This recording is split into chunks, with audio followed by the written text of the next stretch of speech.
Hello students, welcome to our YouTube channel Om Sai Coaching Classes. In previous lecture we have studied what is determinant. Determinant को कैसे form में हम लोग लिखते हैं, what are rows, what are columns. उसके बाद degree of the determinant 2 क्यों बोलते हैं, because there are 2 elements in each row and 2 elements in each column. फिर डिटर्मिनेंट का वैल्यू कैसे फाइंड आउट करते हैं, वो सभी हम लोगों ने प्रीवियस लेक्चर में देखा था. तो आज के लेक्चर में हम लोग डिटर्मिनेंट मेथड या क्रेमर्स रूल क्या होता है वो पढ़ने वाले हैं. So let's start with today's lecture. So our main heading is determinant method और क्रेमर्स रूल. आपको पता ही है डिटर्मिनेंट क्या होता है, क्योंकि अगर डिटर्मिनेंट नहीं आता रहेगा तो आपको डिटर्मिनेंट मेथड और क्रेमर्स रूल नहीं आएगा. सो फॉर डिटर्मिनेंट मेथड और क्रेमर्स रूल आपको पता होना चाहिए डिटर्मिनेंट क्या होता है और उसको सॉल्व कैसे करते हैं, मतलब उसका वैल्यू कैसे फाइंड आउट करते हैं. तो आज का टॉपिक है डिटर्मिनेंट मेथड या क्रेमर्स रूल. तो डिटर्मिनेंट मेथड क्या होता है, ओके, और क्रेमर्स रूल क्या है, one and the same thing. ठीक है, इसको क्रेमर्स रूल भी क्यों बोलते हैं, ये सब हम लोग आज टॉपिक में कवर अप करने वाले हैं. तो ऐसा टेक्स्ट बुक में फर्स्ट लाइन दिया है, using determinant simultaneous equation can be solved easily and in less space. This method is known as determinant method. अभी बहुत शॉर्ट फॉर्म में दिया है डिटर्मिनेंट मेथड क्या होता है, उसका डेफिनेशन मैं आपको डिटेल में बताता हूँ. साइमल्टेनियस इक्वेशन आपको पता है, साइमल्टेनियस इक्वेशंस को हम लोगों ने सॉल्व किया है. प्रैक्टिस सेट 1.1 में साइमल्टेनियस इक्वेशन को सॉल्व किया है बाय आइदर एलिमिनेशन मेथड या सब्स्टिट्यूशन मेथड, या अगर कोएफिशिएंट्स इंटरचेंज होते हैं वो मेथड से भी हम लोग सॉल्व कर सकते हैं साइमल्टेनियस इक्वेशन. तो यहाँ पे भी वही दिया है.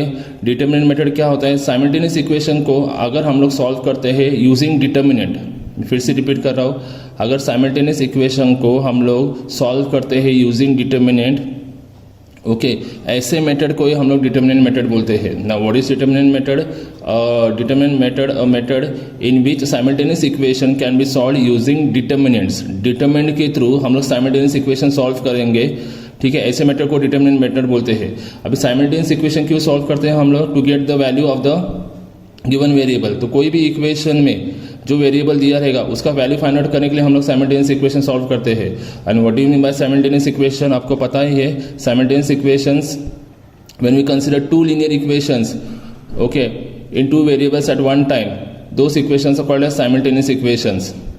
तो साइमल्टेनियस इक्वेशन हम लोग डिटर्मिनेंट के थ्रू इजीली सॉल्व कर सकते हैं. तो that method is called as determinant method, और वो बहुत ईजी होता है और ज़्यादा टाइम भी लगता नहीं है उसको. अभी this method was first given by Swiss mathematician Gabriel Cramer, so it is also known as Cramer's rule.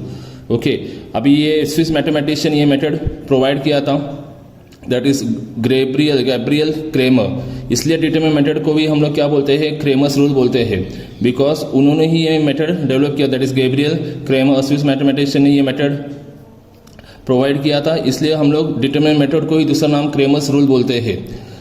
ठीक है, अभी इसको सॉल्व कैसे करते हैं, तो डिटर्मिनेंट मेथड या Cramer's rule.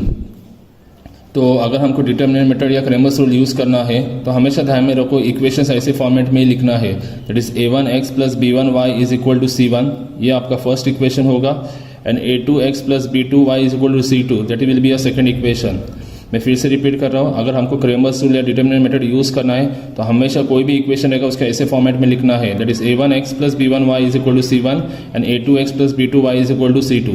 Now in this case x and y, both the equations x and y are the variables. दोनों इक्वेशन में x और y क्या रहेंगे, वेरिएबल्स रहेंगे. And a1 b1 c1 and a2 b2 c2 are real numbers. आपको real numbers पता है, और rational irrational numbers on a number line. ये दोनों इक्वेशन में x और y वेरिएबल होगा, a1 b1 c1 and a2 b2 c2, ये सभी रियल नंबर्स होंगे. ओके, तो x का इन द फर्स्ट इक्वेशन में x का coefficient is a1, okay, and y का coefficient is b1 and your constant term is c1. Second equation में x का कोएफिशिएंट इज a2, y का coefficient is b2 and your constant term is c2. तो अगर determinant method और Cramer's rule use करना है तो हमेशा इक्वेशन ऐसे फॉर्मेट में होना चाहिए. That is your constant term should be always on the right hand side. ठीक है, तो a1 b1 c1 a2 b2 c2 are real numbers. Provide that a1 b2 and minus a2 into b1 should not be equal to 0. मैं आपको बताऊँ ये 0 क्यों होना नहीं चाहिए, क्योंकि अगर ये वैल्यू 0 हो गया तो आंसर हमारे इन्फिनिटी में आएगा. इसलिए इनका ये answer that is a1 into b2 minus a2 into b1 should not be equal to 0. जब हम लोग सम सॉल्व करेंगे तब मैं आपको बताऊंगा इसका वैल्यू क्यों 0 नहीं होना चाहिए. Now D, first of all अभी इसको सॉल्व करने के लिए कई टेक्निक्स होते हैं, जैसे डी स्टैंड्स फॉर डिटर्मिनेंट। अभी डिटर्मिनेंट को हम लोगों ने कैसे लिखा है यहाँ पे A1 B1 A2 B2। तो डिटर्मिनेंट लिखते समय हमेशा ध्यान में रखो कांस्टेंट टर्म्स को कंसीडर नहीं करेंगे हम लोग। मैं फिर से रिपीट कर रहा हूँ, जब डिटर्मिनेंट हम लोग लिखेंगे तब कांस्टेंट टर्म को कंसीडर नहीं करना है, हमको सिर्फ दोनों इक्वेशन के x और y के कोएफिशिएंट्स लिखना है यहाँ पे, that is A1 B1 A2 B2। जब डिटर्मिनेंट लिखेंगे, कभी भी डिटर्मिनेंट लिखेंगे, हमेशा हम लोग को कांस्टेंट टर्म्स कंसीडर नहीं करना है, कांस्टेंट टर्म छोड़ के जो कोएफिशिएंट बचते हैं that is A1 B1 and A2 B2 वो लिखना है। सीक्वेंस चेंज नहीं करना है, पहले A1 A2 आएगा, उसके बाद B1 B2 आएगा, जैसा दिया है वैसा ही लिखना है। B1 B2 and A1 A2 नहीं होगा, दैट विल बी रॉन्ग। तो जैसा सीक्वेंस दिया है A1 A2 B1 B2 वैसे ही आ जाएगा डिटर्मिनेंट। तो next is dx। What is dx? Determinant of x। अभी डिटर्मिनेंट ऑफ x कैसे निकालते हैं? यहाँ पे डिटर्मिनेंट में क्या दिया है आपको? C1 C2 B1 B2। तो डिटर्मिनेंट ऑफ x जब हम लोग करेंगे तो x के कोएफिशिएंट्स हम लोग कंसीडर नहीं करेंगे, x के कोएफिशिएंट्स हम लोग कंसीडर नहीं करेंगे, हम लोग सिर्फ बाकी जो कोएफिशिएंट्स है और कांस्टेंट टर्म है वो लिखेंगे। मतलब डिटर्मिनेंट ऑफ x के लिए x के कोएफिशिएंट कंसीडर करना नहीं है, बाकी जो बचे हैं वो लिखेंगे कोएफिशिएंट्स और कांस्टेंट टर्म। तो बचा क्या है मेरा? Constant term C1 C2 and B1 and B2। तो यहाँ पे लिख देंगे, सीक्वेंस ऐसा ही लिखना है, पहला C1 C2 आएगा एंड B1 B2। जब determinant of x find out करना है तो x के कोएफिशिएंट कंसीडर नहीं करेंगे, बाकी जो बचा है वो लिखेंगे, प्रोवाइडेड दैट पहले कांस्टेंट टर्म आएगा यहाँ पे और उसके बाद y के कोएफिशिएंट्स आएंगे B1 and B2। Similarly dy means determinant of y। अभी डिटर्मिनेंट ऑफ y लिखना है तो y के कोएफिशिएंट्स हम लोग कंसीडर नहीं करेंगे ये केस में हम लोग y के कोएफिशिएंट्स कंसीडर नहीं करेंगे। तो बचा क्या मेरे पास? तो मेरे पास बचेगा ऑब्वियसली x के कोएफिशिएंट्स मेरे पास बचेंगे। तो x के कोएफिशिएंट्स क्या है दोनों इक्वेशन में? A1 A2 and C1 and C2। x के कोएफिशिएंट्स बचेंगे और कांस्टेंट टर्म बचेंगे। तो मैं यहाँ पे लिख रहा हूँ A1 A2 C1 C2। तो कभी भी डिटर्मिनेंट ऑफ y लिखते जाएंगे तो हम लोग y के कोएफिशिएंट्स कंसीडर नहीं करने वाले हैं, तो जो बचे कोएफिशिएंट्स और कांस्टेंट टर्म वो एज इट इज लिखना है। सीक्वेंस हमेशा ध्यान में रखो, यहाँ पे A1 A2 C1 C2। यहाँ पे डिटर्मिनेंट ऑफ x में जब डिटर्मिनेंट ऑफ x लिखते हैं तो x के कोएफिशिएंट्स हम लोग x के कोएफिशिएंट्स के ऊपर ध्यान नहीं देंगे, हम लोग बाकी कोएफिशिएंट और कांस्टेंट टर्म के ऊपर ध्यान देंगे। लेकिन डिटर्मिनेंट ऑफ x लिखते समय पहला C1 C2 आएगा, कांस्टेंट टर्म आएगा, फिर बाद में y के कोएफिशिएंट्स आएंगे, that is B1 and B2। Similarly determinant of y लिखते समय y के कोएफिशिएंट्स को हम लोग कंसीडर नहीं करेंगे, बाकी जो बचे कोएफिशिएंट दैट इज x के कोएफिशिएंट बचे हैं और कांस्टेंट टर्म बचे हैं, तो लिखते समय पहला A1 A2 आएगा और बाद में C1 C2। सीक्वेंस चेंज किया तो आंसर रॉन्ग आएगा, ऐसा ही सीक्वेंस होना चाहिए। तो मुझे D मिल गया, डिटर्मिनेंट ऑफ x मिल गया, डिटर्मिनेंट ऑफ y मिल गया। जैसे मैंने आपको बोला था हम लोग साइमल्टेनियस इक्वेशन सॉल्व कर रहे हैं यूजिंग डिटर्मिनेंट मेथड। तो x और y का वैल्यू में निकालना है या x और y का सोल्यूशन निकालना है, तो कैसे फॉर्मूला? मेन फॉर्मूला ये है आपका, that is x is equal to dx upon d। dx आपको मिल जाएगा ये फॉर्मूले थ्रू, ठीक है, और d भी मिल जाएगा ये फॉर्मूले थ्रू। एंड सिमिलरली y जो वेरिएबल है उसका वैल्यू है, उसका सोल्यूशन निकालने के लिए फॉर्मूला क्या है? dy upon d। dy आपको मिल जाएगा ये फॉर्मूला यूज करके और d मिल जाएगा ये फॉर्मूला यूज करके। तो हमेशा दिमाग में रखो डिटर्मिनेंट मेथड और क्रेमर्स रूल में ये तीनों चीजें बहुत इंपॉर्टेंट है। फर्स्ट ऑफ ऑल इक्वेशंस को ऐसे फॉर्मेट में लिखना है हमको, that is A1x plus B1y is equal to C1 and A2x plus B2y is equal to C2। ये दोनों इक्वेशन में x और y वेरिएबल्स है और बाकी A1 B1 C1 A2 B2 C2 ये सब रियल नंबर्स है। A1 B1 ये कोएफिशिएंट्स x और y के, A2 B2 ये भी कोएफिशिएंट सेकंड इक्वेशन x और y के हैं। C1 C2 कांस्टेंट टर्म्स है, इसका वैल्यू 0 नहीं होना चाहिए, मैं आपको बताऊंगा सॉल्व करते वक्त। और ये सीक्वेंस दिमाग में रखना है, मतलब डिटर्मिनेंट जब हम लोग डिटर्मिनेंट लिखेंगे तो कांस्टेंट टर्म्स को कंसीडर नहीं करेंगे, x और y के कोएफिशिएंट्स लिख देंगे, that is A1 A2 B1 B2। Sequence देखो मैंने कैसे लिखा है। जब determinant of x find out करेंगे तो उसके लिए हम लोग x के कोएफिशिएंट्स कंसीडर नहीं करेंगे, बाकी जो बचे हैं y के कोएफिशिएंट और कांस्टेंट टर्म वो लिखेंगे, बट पहला कांस्टेंट टर्म आएगा बाद में y के कोएफिशिएंट्स आएंगे। और सिमिलरली डिटर्मिनेंट ऑफ y लिखते समय y के कोएफिशिएंट्स कंसीडर नहीं करेंगे, हम लोग सिर्फ x के कोएफिशिएंट कंसीडर करेंगे और कांस्टेंट टर्म कंसीडर करेंगे। लेकिन यहाँ पे पहला सीक्वेंस में A1 A2 that is x के कोएफिशिएंट्स आएंगे, फिर बाद में कांस्टेंट टर्म्स आएंगे। एंड बाद में फाइनली जो x का वैल्यू फाइंड आउट करना है या x का सोल्यूशन फाइंड आउट करना है, ये फॉर्मूले से फाइंड आउट कर सकते हैं, determinant of x upon d and y is equal to determinant of y upon d. So we are solving simultaneous equation by Cramer's method. तो ये तीनों स्टेप्स बहुत इंपॉर्टेंट है जो फॉलो करना है क्रेमर्स रूल सॉल्व करने के लिए या डिटरमिनेंट मेथड यूज़ करने के लिए. तो what is the first step? तो कोई भी इक्वेशन दिया रहेगा तो हमेशा आपको a1x plus b1 y is equal to c1 के साथ कंपेयर करना है. उसके बाद a1 b1 और c1 के वैल्यूज़ निकालना है. सेकेंड इक्वेशन दिया रहेगा, सेकेंड इक्वेशन को आपको अरेंज करना है ऐसे फॉर्मेट में a2x plus b2 y is equal to c2. फिर उसके साथ कंपेयर करके हम लोग a2 निकालेंगे, b2 निकालेंगे और c2 निकालेंगे. तो एक बार फर्स्ट स्टेप में हमको a1 b1 एंड c1 मिल गया, a2 b2 और c2 मिल गया. Now proceed on second step. अभी सेकेंड स्टेप में जैसे मैंने बोला था डिटर्मिनेंट हम लोग कैसे लिखते हैं, डिटर्मिनेंट कांस्टेंट टर्म्स को हम लोग कंसिडर नहीं करेंगे. तो x और y के कोएफिशिएंट लिख देंगे, that is a1 a2 b1 b2. अब ये डिटर्मिनेंट को कैसे सॉल्व करना है हम लोगों ने प्रीवियसली देखा है. डिटर्मिनेंट कैसे सॉल्व करते हैं, मल्टीप्लाई करके और बीच में सब्ट्रैक्शन साइन डाल के, that is a1 into b2 minus b1 into a2. तो ये आपको सॉल्विंग आता है.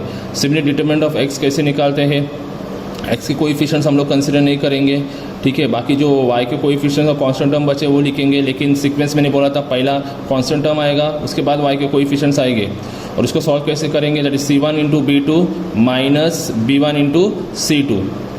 और सिमिलरली लास्ट वाला डिटरमिनेंट ऑफ y वो कैसे निकालेंगे, y के कोएफिशिएंट्स हम लोग कंसिडर नहीं करेंगे, बाकी जो x के कोएफिशिएंट और कांस्टेंट टर्म है वो लिखेंगे. लेकिन सीक्वेंस इंपॉर्टेंट है, तो पहला हम लोग x के कोएफिशिएंट्स लिखेंगे a1 a2 और फिर कांस्टेंट टर्म लिखेंगे c1 c2. अब इसको भी सॉल्व कैसे करते हैं हम लोग, आपको पता है, that is a1 into c2 minus c2 into a2. इसके थ्रू हमको डिटरमिनेंट मिल जाएगा, सॉल्व करके dx मिल जाएगा, डिटरमिनेंट ऑफ x मिल जाएगा, डिटरमिनेंट ऑफ y मिल जाएगा. अभी फाइनली x जो वेरिएबल है इक्वेशन में और y जो वेरिएबल है इक्वेशन में, उसके वैल्यूज फाइंड आउट करने के लिए, उसका सोल्यूशन फाइंड आउट करने के लिए फॉर्मूला क्या है, x is equal to dx upon d and y is equal to dy upon d. तो इसके थ्रू हम लोग को x और y का वैल्यूज मिल जाएगा. तो this will be our third step. So ये तीनों स्टेप्स फॉलो करो तो आंसर इजीली मिल जाता है simultaneous equation using Cramer's rule या Cramer's method. So let's consider an example. अब यहाँ पे क्वेश्चन दिया है solve simultaneous equation by Cramer's rule. तो साइमल्टेनियस इक्वेशन हमको सॉल्व करना है क्रेमर्स रूल. आपको पता है क्या क्या स्टेप्स फॉलो करने हैं, तीन इंपॉर्टेंट स्टेप्स हैं. तो जो इक्वेशन दिया 3x minus 2y is equal to 3 and second equation 2x plus y is equal to 16. जो तुमको इक्वेशंस दिए हैं, फर्स्ट सी दैट आपका कांस्टेंट टर्म हमेशा राइट हैंड साइड पे होना चाहिए, ठीक है. तो जो इक्वेशन मेरे को प्रोवाइड किया है वहाँ पे कांस्टेंट टर्म मेरा राइट हैंड साइड पे है, इसलिए मैं इसको इक्वेशन 1 कंसिडर करता हूँ. मैं फिर से रिपीट कर रहा हूँ, यहाँ पे अगर फर्स्ट जो इक्वेशन आपको दिया है यहाँ पे constant term right hand side पे है तो कंसिडर पहले राइट हैंड साइड पे ऑलरेडी यहाँ पे अरेंज करके दिया है आपको. तो this will be your first equation. तो जो फर्स्ट इक्वेशन दिया है उसको हम लोग कंपेयर करेंगे. Comparing the given equation with a1x plus b1y is equal to c1. जैसे मैंने आपको बोला था, जो इक्वेशन दिया है फर्स्ट इक्वेशन को हम लोग कंपेयर करेंगे a1x plus b1y is equal to c1. तो दोनों के साथ कंपेयर करने के बाद तो a1 क्या है, यहाँ पे 3 है, तो a1 इज इक्वल टू 3. यहाँ पे b1 क्या है, दिस इज पॉजिटिव b1, तो यहाँ पे नेगेटिव है, दैट इज वाई b1 क्या हो जाएगा, -2. ठीक है, मैं फिर से रिपीट कर रहा हूँ, यहाँ पे प्लस b1 है, यहाँ पे माइनस है, दैट इज वाई b1 क्या हो जाएगा, दैट विल बी -2. और c1 क्या है, c1 कंपेयर करने के बाद क्या मिलेगा हमको, c1 इज इक्वल टू 3. तो c1 क्या मिला हमको, 3. दैट इज फर्स्ट इक्वेशन को हम लोगों ने a1x plus b1y is equal to c1 के साथ कंपेयर किया तो हमको a1 मिला, b1 मिला एंड c1 मिला. ठीक है, अभी जो सेकंड दिया है इक्वेशन वो वहाँ पे भी कांस्टेंट टर्म क्या है, राइट हैंड साइड पे ही दिया है कांस्टेंट टर्म. तो 2x plus y is equal to 16, constant term right hand side पे है, इक्वल टू की ये साइड है, तो this will be your second equation. तो इसको फिर से कंपेयर करो, किसके साथ, comparing the given equation with, now compare with a2x, क्योंकि सेकेंड इक्वेशन को हम लोग हमेशा a2x plus b2y is equal to c2 के साथ कंपेयर करेंगे. फर्स्ट इक्वेशन को हमेशा हम लोग a1x plus b1y is equal to c1 के साथ कंपेयर करेंगे, और सेकेंड इक्वेशन को हम लोग हमेशा a2x plus b2y is equal to c2 के साथ कंपेयर करेंगे. तो कंपेयर करने के बाद a2 मिल गया मुझे, मैं कंपेयर कर रहा हूँ, देखो a2 क्या मिल गया मुझे, 2 मिल गया. b2 क्या मिल गया है, यहाँ पे कुछ भी कोई भी नहीं है नंबर, मतलब क्या क्या कंसिडर करते हैं एज कोएफिशिएंट 1 कंसिडर करते हैं. तो b2 क्या मिल गया, 1, यहाँ पे भी पॉजिटिव, यहाँ पे भी पॉजिटिव है, इसलिए b2 मेरे को क्या मिल गया, 1 मिल गया. एंड c2 क्या मिल गया, 16 मिल गया मुझे। तो मैंने सेकेंड इक्वेशन को a2x plus b2y is equal to c2 के साथ कंपेयर किया, तब जाके मुझे a2 मिला, b2 मिला एंड c2 मिल गया। तो अभी मुझे दोनों इक्वेशन के through a1 b1 c1 and a2 b2 c2 मुझे मिल गया है। नाउ सेकेंड स्टेप क्या बोलता है, डिटर्मिनेंट लिखो, फॉर्मूला लिखो डिटर्मिनेंट का फॉर्मूला है a1 a2 b1 b2। Constant terms हम लोग कंसिडर करते हैं नहीं है, तो a1 a2 मिल गया मुझे, तो सब्स्टिट्यूट करो वैल्यूज को। a1 क्या मिला मुझे, 3 मिला है, तो a1 की जगह पे 3, a2 क्या है मुझे 2 मिला है, तो a2 की जगह पे 2, b1 क्या मिला है मुझे, b1 is -2 and b2 is 1। तो मैंने जो मुझे a1 b1 c1 और a2 b2 c2 जो मिला है, मैंने इसमें वैल्यूज में सब्स्टिट्यूट कर दिया डिटरमिनेंट के फॉर्मूले में। तो इसको आपको पता सॉल्व कैसे करते हैं, क्रॉस मल्टीप्लाई करेंगे, दैट इज 3 × 1 माइनस ब्रैकेट में -2 × 2, तो इसको 3 1 दैट विल बी 3, ये minus sign as it is आएगा, -2 × 2 that will be -4, minus minus plus हो जाएगा, that will 3 + 4 that will be, determinant कितना मिला मुझे, 7 मिला। तो मुझे डिटरमिनेंट 7 मिला है, ठीक है। तो अभी next determinant of x find out करना है। तो डिटरमिनेंट x फाइंड आउट करने के लिए आपको पता है c1 c2 b1 b2, जैसे मैंने बोला था सीक्वेंस चेंज नहीं कर सकते, तो ऑलरेडी आपके पास वैल्यूज मिला है। तो c1 is 3, c2 is 16, b1 is -2 and b2 is 1। तो फिर से यहाँ पे मल्टीप्लाई करो, इसका वैल्यू कैसे सॉल्व करते पता है आपको, मल्टीप्लाई करके, और सब्ट्रैक्शन साइन सेंटर में रहेगा यहाँ पे, दैट इज 3 × 1 माइनस ब्रैकेट में -2 × 16, 3 1 जा 3, minus sign as it is, -2 × 16 will be -32, negative negative positive हो जाएगा। तो डिटरमिनेंट ऑफ x क्या मिल गया मुझे, 35 मिल गया। नाउ नेक्स्ट d मिल गया मुझे, dx मिल गया, अभी dy निकालना है। तो dy का आपको पता है formula a1 a2 c1 c2, तो उसके वैल्यू सब्स्टिट्यूट कर दो यहाँ पे, that is a1 is 3 a2 is 2 c1 is 3 c2 is 16, इनको मल्टीप्लाई करो, that is 3 × 16 minus 3 × 2, that is 16 3 = 48 minus 3 2 3 2 will be 6। तो इसको सॉल्व करके 42 dy इज इक्वल टू 42 मिल गया मुझे। तो dy भी मिल गया। मेरा सेकंड स्टेप भी हो गया मेरा। फर्स्ट स्टेप आपको पता है, कंपेयर करके वैल्यूज निकालना है, a1 b1 c1 a2 b2 c2। Second step में डिटरमिनेंट निकालना है, d ऑफ x निकालना है, d ऑफ y निकालना है। एंड फाइनली थर्ड स्टेप क्या होता है हमारा, थर्ड स्टेप रहेगा x और y का वैल्यू निकालने के लिए। तो x का फॉर्मूला क्या रहता है, x is equal to dx upon d, the determinant of x upon determinant. तो dx मिला है आपको, dx कितना आया 35 आया, डिटरमिनेंट कितना आया मिला है आपको 7, वैल्यू सब्स्टिट्यूट कर दो, इसको सॉल्व करके 35 easily divisible by 7, that will be x is equal to 5 and y is equal to dy upon d, आपको dy भी मिल गया है, दैट इज 42 एंड d भी मिल गया, दैट इज 7। तो इसको डिवाइड करने के बाद 7 6 = 40, y कितना आया 6। तो फाइनली x और y का वैल्यू मिल गया है, therefore x, y is equal to 5, 6 is the solution of the equation। And में ऐसा लिखना है। तो यहाँ पे हम लोगों ने तीनों स्टेप्स फॉलो किए हैं, ठीक है, डिटरमिनेंट यूज करने के लिए। पहला हम लोगों ने कंपेयर करके a1 b1 c1 a2 b2 c2 निकाला, सेकेंड फिर डिटरमिनेंट निकाला, d ऑफ x निकाला और d ऑफ y निकाला, एंड फाइनली x और y के फॉर्मूले में सब्स्टिट्यूट किया, that is x is equal dx upon d और y is equal dy upon d। उसके थ्रू हमको x और y के वेरिएबल का वैल्यू मिला या सॉल्यूशन मिल गया हमको। So now let's start with practice set 1.3। तो 1.3 का मैं सेकंड सम सॉल्व कर रहा हूँ। फर्स्ट सम इजी है, आप इजीली सॉल्व कर सकते हैं उसको। तो सेकंड सम देखो जब ठीक से, यहाँ पे दोनों इक्वेशंस प्रोवाइड किए हैं। जैसे मैंने बोला आपको, हम लोग तीनों स्टेप्स के थ्रू सॉल्व करेंगे। तो यहाँ पे दोनों इक्वेशंस प्रोवाइड किए हैं। तो यह फर्स्ट इक्वेशन जो दिया है यहाँ पे, that is 4x + 3y - 4 is equal to 0, ठीक है, that is 4x + 3y - 4 is equal to 0। मैं इसको इक्वेशन 1 नहीं कंसिडर करूंगा, क्योंकि यहाँ पे ना, जैसे मैंने आपको बोला था, हमेशा यह constant term should be on right hand side. तो पहले मैं कांस्टेंट टर्म यहाँ पे लेफ्ट हैंड साइड पे है, तो मैं कांस्टेंट टर्म को -4 को यहाँ पे शिफ्ट करूंगा, तो दैट विल बी +4। तो अभी अरेंज होगा इक्वेशन, तो इसको मैं इक्वेशन 1 दूंगा। देखो मैंने कैसे अरेंज किया है। यहाँ पे जो कांस्टेंट टर्म था वो लेफ्ट हैंड साइड पे था, तो हमेशा कांस्टेंट टर्म हमारा राइट हैंड साइड पे होना चाहिए, इसलिए -4 को मैंने यहाँ पे शिफ्ट कर दिया, तो +4 हो गया, that is 4x + 3y is equal to 4। तो ये इसको अभी मैं इक्वेशन 1 कंसिडर करूंगा। यहाँ पे जो इक्वेशन दिया था वो अरेंज किया करके नहीं दिया था, मतलब कांस्टेंट टर्म अरेंज करके नहीं दिया था मुझे, तो मैंने कांस्टेंट टर्म ठीक से अरेंज किया और इक्वेशन 1 उसको लिख दिया। नाउ सेकेंड फिर फर्स्ट इक्वेशन मेरे को मिल गया, जैसे हम लोग देखेंगे, जैसे मेरे को फर्स्ट इक्वेशन मिल गया तो नेक्स्ट स्टेप होता है हमारा comparing the given equation with a1x plus b1y is equals to c1। तो जो इक्वेशन 1 है उसको हमेशा हम लोग a1x plus b1y is equal to c1 के साथ कंपेयर करेंगे। तो आपको a1 4 मिल गया, b1 क्या मिला 3 मिल गया एंड c1 क्या मिला 4 मिल गया। नाउ जो सेकंड इक्वेशन जो दिया है, second equation that is 6x is equal to 8 minus 5y, इसको भी अरेंज किया नहीं है ठीक से, तो इसको मैं अरेंज करूंगा। अरेंज करना मतलब ये कांस्टेंट टर्म हमेशा राइट हैंड साइड पे होना चाहिए। तो यहाँ पे 6x equal to 8 minus 5y है, तो constant term right hand side पे है, एज वेल एज y वाला वेरिएबल का भी टर्म राइट हैंड साइड पे है, तो उसको मेरे को लेफ्ट हैंड साइड पे शिफ्ट करना पड़ेगा। तो माइनस 5y यहाँ पे शिफ्ट होगा लेफ्ट हैंड साइड पे, that will be plus 5y is equals to 8। तो ये दोनों आ रहा है, मतलब constant term right hand side पे है और variable term left hand side पे है। तो अभी इक्वेशन अरेंज किया है तो इसको मैं नेमिंग करूंगा एज इक्वेशन 2। नाउ इक्वेशन 2 मिल गया, उसको हम लोग किसके साथ कंपेयर करते हैं हमेशा, a2x plus b2y is equal to c2। तो इसको इसके साथ कंपेयर करेंगे तो a2 का वैल्यू मुझे 6 मिला, b2 का वैल्यू मुझे 5 मिला एंड c2 का वैल्यू मुझे 8 मिला। तो you got a2 b2 and c2।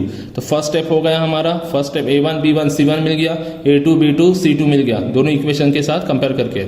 Now second step क्या बोलता है, हमको डिटर्मिनेंट फाइंड आउट करना है।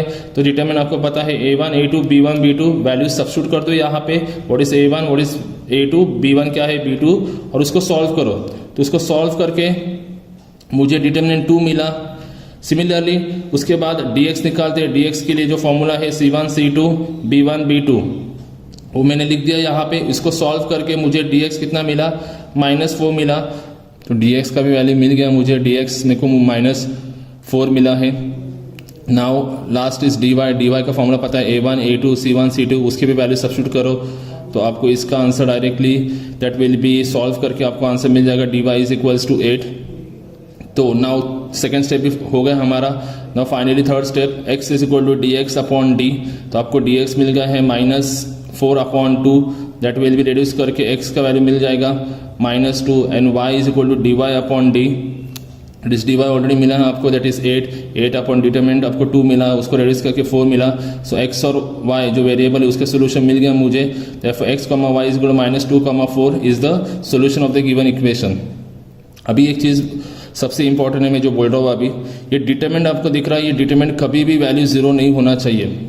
मैं फिर से रिपीट कर रहा हूँ, ये जो डिटर्मिनेंट है dx अपॉन d, ये d डिटर्मिनेंट का वैल्यू कभी 0 नहीं होना चाहिए, क्योंकि मैंने आपको एक रूल बताया था जहाँ पे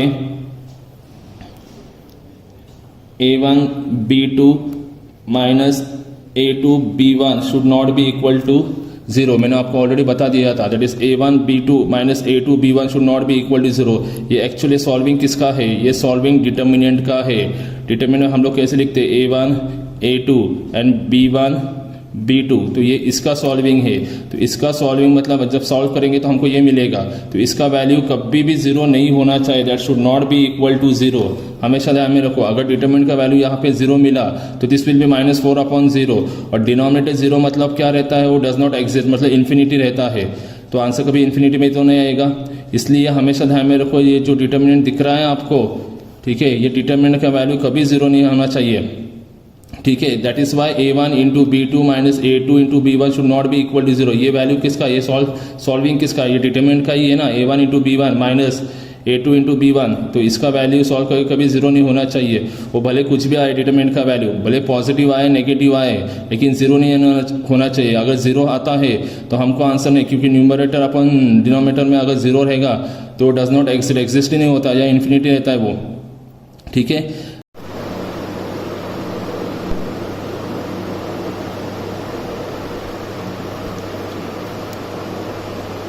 प्रैक्टिस सेट 1.3 का सम नंबर 6 करेंगे हम लोग।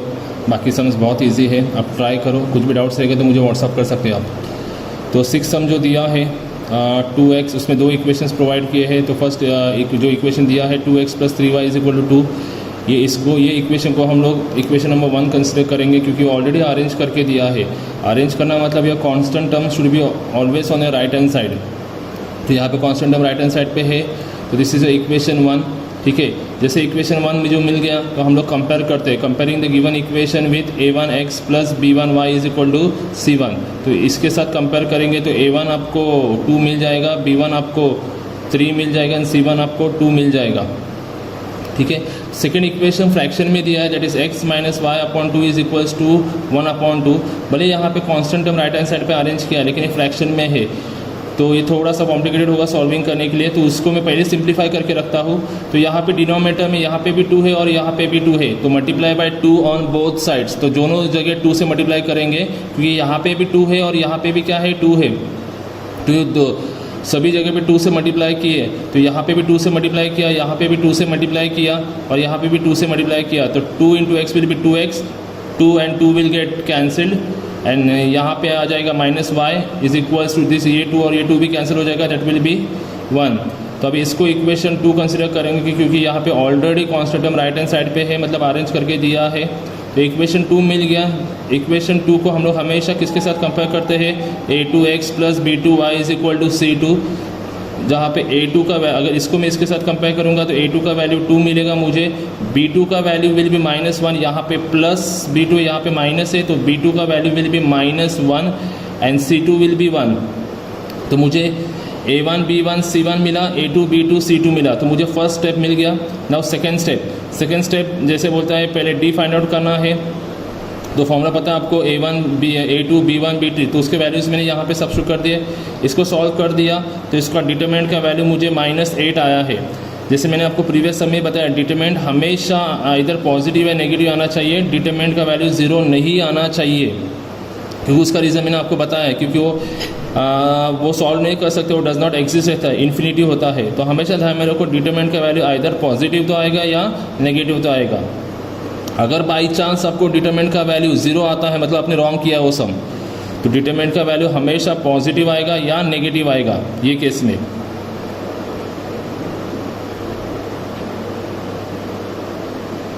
तो डिटरमिनेंट मुझे मिल गया -8, तो डिटरमिनेंट ऑफ x फॉर्मूला पता है c1 c2 b1 b2, value substitute करो यहाँ पे, फिर से उनका सॉल्विंग करो, तो -2 -3 will be -5, minus minus plus करेंगे, sign of greater than minus. ठीक है, तो dx भी मिल गया मुझे। तो सिमिलरली dy के लिए आपको पता है a1 a2 c1 c2 ये ऑलरेडी मिला है, वैल्यू सब्स्टिट्यूट करो यहाँ पे, फिर से multiply 2 into 1 minus 2 into 2, that is 2 1 2 minus 2 2 4, तो 2 - 4 that plus minus will be minus किया 2 आया, ग्रेटर नंबर 4 है, साइन नेगेटिव इससे नेगेटिव आया, तो dy भी मिला मुझे -2। तो फाइनली 2 स्टेप्स हो गए। Now proceed on third step क्या बोलता है, x is equal to dx upon D and y is equal to dy upon D. तो x का वैल्यू पता है, dx आपको मिला है -5 एंड d का डिटरमिनेंट का वैल्यू मिला -8, तो minus and minus gets cancel, तो x का वैल्यू कितना है 5/8, डेसिमल में रखो मत, ठीक है। And y is equals to dy upon D, y का वैल्यू मिला, dy आपको -2 मिला है एंड d डिटरमिनेंट मिला -8, minus and minus gets cancel, radius होता है, तो दैट विल बी 1/4। हमेशा ध्यान में रखो x और y का जो यहाँ पे केस में वैल्यू मिला है, इसको डेसिमल में रखना नहीं है, अगर फ्रैक्शन है डिविजिबल नहीं होता तो एज इट इज रखो इसको। तो finally X Y is equal to 5/8, 1/4 is the solution of the given equation. So practice set 1.3 का क्वेश्चन नंबर 3 का सेकेंड सम और 6 सम हम लोगों ने सॉल्व किया है। होपफुली आप बाकी के सम सॉल्व करेंगे, और कुछ डाउट्स रहेंगे तो आप मुझे व्हाट्सअप कर सकते हैं। तो आज हम लोगों ने जो टॉपिक कवर किया है वो दैट इज डिटरमिनेटेड या क्रेमर्स रूल, उसको कैसे सॉल्व करते हैं, कौन से 3 स्टेप्स फॉलो करने पड़ते हैं उसको सॉल्व करने के लिए, एंड फाइनली आपको जो इक्वेशन दिया उसका सोल्यूशन मिलता है, दैट इज एक्स वेरिएबल और वाई वेरिएबल, कोई भी वेरिएबल का वैल्यू हम लोग को फाइंड आउट कर सकते हैं यूजिंग डिटरमिनेटेड या क्रेमर्स रूल। सो आज के लेक्चर में बस इतना ही, नेक्स्ट लेक्चर में मिलते हैं। So thank you, take care, bye, and please do subscribe our channel.